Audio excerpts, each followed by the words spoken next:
Selamat bertemu kembali dalam bedah buku rohani.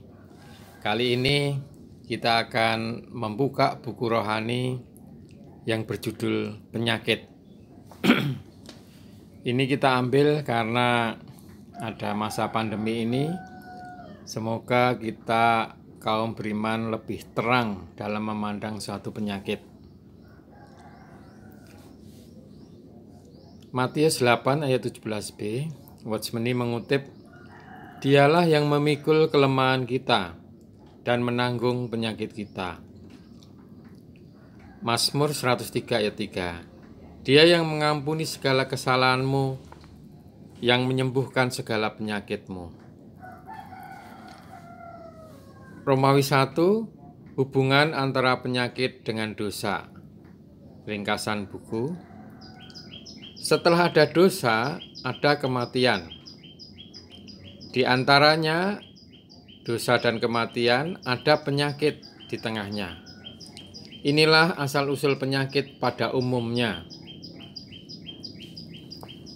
Dua penyebab penyakit. 1. Berasal dari dosa. 2. Bukan berasal dari dosa. Dalam Perjanjian Lama, khususnya kitab Imamat dan kitab Bilangan, memperlihatkan kepada kita bahwa banyak penyakit yang berasal dari pengingkaran terhadap Tuhan dan perbuatan dosa. Sampai Perjanjian Baru, kita nampak adanya orang sakit yang disebabkan karena berdosa. Disinggung di dalam 1 Korintus 5, 1 Korintus 11, 2 Korintus 2, 2 Korintus 7. Tidak semua penyakit pasti berasal dari dosa, tetapi kebanyakan memang berasal dari dosa. Watchmeni berkata, meskipun dalam dunia terdapat banyak alasan alamiah, tetapi hanya di bawah persyaratan yang cocok, barulah Allah mengizinkan penyakit itu terjadi, dan orang Kristen bisa menderita sakit. Kadangkala begitu kita jatuh sakit, kita segera dapat menemukan dalam hal manakah kita telah berdosa terhadap Tuhan. Dalam hal apa kita tidak mematuhinya, atau dalam hal apa kita tidak menuruti firman-Nya. Setelah Anda berdoa dan menemukan dosa itu, penyakit Anda pun segera sembuh. Begitu masalah di hadapan Tuhan sudah beres, penyakit pun lenyap. Tuhan Yesus mati di atas salib. Ia telah menanggung dosa kita. Akan tetapi, Ia tidak menghapus semua penyakit. Ia pun tidak melenyapkan semua kelemahan. Contoh penyakit dan kelemahan Paulus dan Timotius. Bila Anda menderita sakit, Anda harus belajar bersandar di hadapan Allah dan belajar mengenal Tuhan Yesus sebagai penyelamat dan penanggung sakit. Romawi 2, pekerjaan Tuhan dan penyakit. Matius 8 ayat 17, dialah yang memikul kelemahan kita dan menanggung penyakit kita. Kedatangan Tuhan Yesus di dunia adalah untuk membereskan dosa, maut, dan penyakit. Melalui Mazmur 103 ayat 1-3, kita nampak karena jiwaku berdosa maka tubuhku sakit. Tuhan membereskan dosa jiwaku, yakni mengampuni dosa-dosa jiwaku, sehingga penyakit tubuhku pun disembuhkan. Romawi 3, sikap orang beriman terhadap penyakit. Setiap kali seorang Kristen jatuh sakit, wajiblah ia terlebih dulu mencari penyebab sakitnya di hadapan Tuhan. Ia tidak seharusnya terburu-buru memohon kesembuhan. Jika kita menderita sakit, kita harus terlebih dahulu menemukan penyebabnya sebelum pergi ke dokter. Kita wajib terlebih dulu membereskan masalah kita di hadapan Allah, kemudian baru kita dapat membereskan masalah tubuh kita.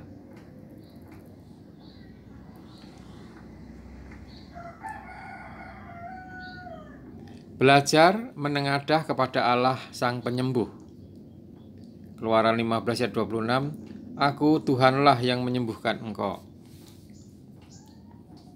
Setelah penyebab sakit ditemukan, ada salah satu cara yang patut Anda lakukan, yaitu minta didoakan dan dioles dengan minyak oleh penatua gereja. Penyebab sakit bisa karena mengingkari perintah Tuhan, karena tidak melakukan perkara yang dikehendaki Tuhan, karena berbuat dosa. Selain itu, disebabkan masalah individualistis Anda. 4. Ganjaran Allah dan penyakit. Ada penyakit yang mengandung ganjaran Allah. Seseorang semakin banyak menderita sakit, ia semakin dikuduskan. Orang Kristen yang tidak beroleh kesembuhan, antara lain seperti Trofimus di 2 Timotius 4, Timotius 1 Timotius 5, dan Paulus 2 Korintus 12. 3 orang ini bukanlah orang yang sembarangan. Kedua, harus menerima pengajaran dari penyakit. Begitu kita menderita sakit, wajiblah kita datang ke hadapan Tuhan dan mendengarkan apa yang hendak Tuhan katakan melalui penyakit kita.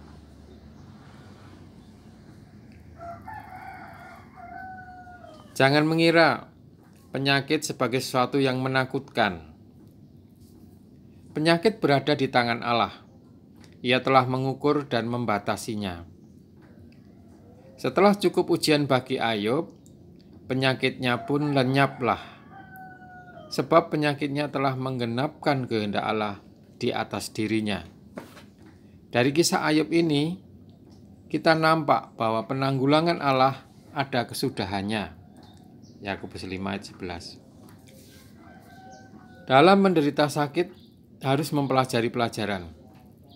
Kita harus belajar percaya di hadapan Allah, yaitu penyakit kita pasti akan berakhir bila tujuan Allah telah tercapai. 5. Selain sedikit pengecualian, umumnya harus ditemukan penyebabnya, lalu mohon penyembuhan. Penyakit yang diderita Paulus, Timotius, dan Trofimus adalah satu pengecualian. Bagi kaum beriman baru, jika menderita sakit, harus memeriksa diri apakah ada dosa. Jika ada, harus mengaku dan membereskan satu persatu. Jika karena serangan iblis, kita harus menghardiknya demi nama Tuhan, dan ia akan segera lenyap. Ada kalanya, karena Anda melanggar hukum alam, belum tentu mengandung penyebab rohani. Kita masuk ke Romawi 5. Jalan mohon kesembuhan. 3 perkataan dalam perjanjian baru. Yang pertama, masalah kekuatan Tuhan, Allah bisa. Matius 9 ayat 23, jawab Yesus, Katamu jika engkau dapat, segala sesuatu mungkin bagi orang yang percaya. Di sini sebenarnya bukan masalah jika engkau dapat, melainkan masalah percaya atau tidak. Sebab segala sesuatu mungkin bagi orang yang percaya. Yang kedua, masalah kehendak Tuhan. Allah mau. Ada di Markus 1 ayat 41. Kita harus mengetahui Allah mau menyembuhkan penyakit seseorang.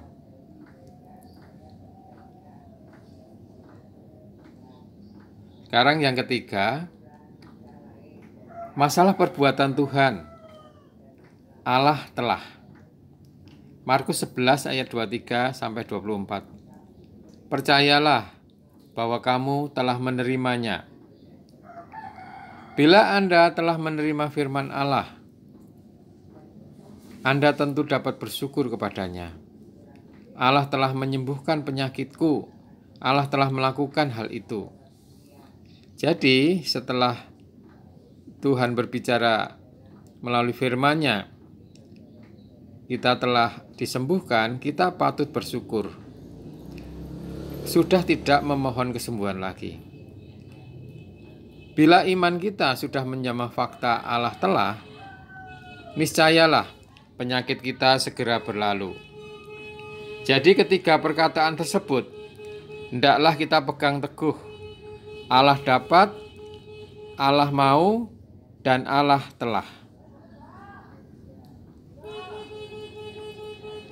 Persekutuan saya, yang pertama, apa yang dilakukan bila seseorang kaum beriman menderita sakit?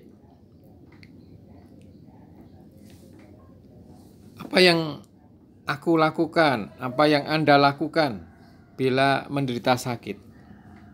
Ini sangat penting, yaitu kita perlu untuk pertama kali adalah datang kepada Tuhan. Kita punya Tuhan di dalam kita. Kita perlu menjamah Tuhan di dalam kita ini. Kita perlu datang. Ada apa? Apakah ada hubungan yang perlu diselesaikan dengan Tuhan? Mungkin Tuhan memberitahukan dosa atau dosa-dosa yang kita lakukan, sehingga kita perlu membereskannya. Kebanyakan kaum beriman, mungkin saya juga sebelum mengenal kebenaran ini, kita mungkin begitu sakit sedikit sudah nyari obat yang ringan di apotek atau di tempat lain, di persediaan di rumah, ataupun lebih parah lagi kita pergi ke dokter. Tetapi yang harus dilakukan kaum beriman adalah datang dulu kepada Tuhan, berdoa dengan tenang. Mungkin juga bisa minta didoakan orang lain. Nah, apabila selain dosa mungkin Tuhan menyatakan ada datang dari iblis, Tuhan memberikan perasaan di dalam kita, iblislah yang membuat, maka yang kita lakukan adalah menghadik di dalam nama Tuhan. Ini juga sering dilakukan Tuhan Yesus di Injil maupun para rasulnya.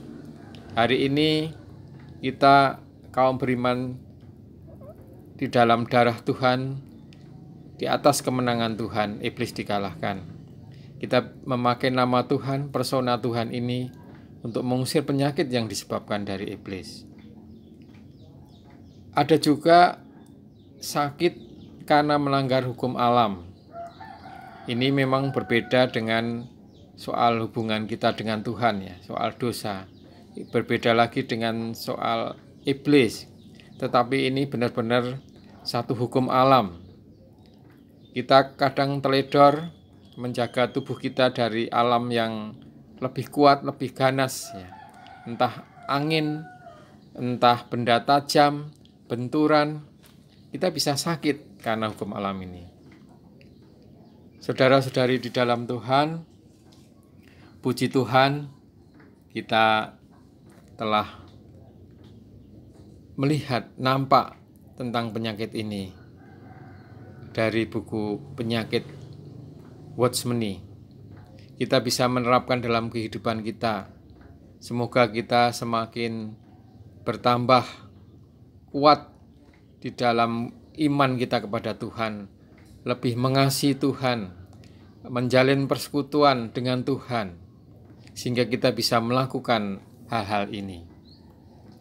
Salam sehat, roh kita, jiwa kita, dan tubuh kita. Tuhan memberkati kita.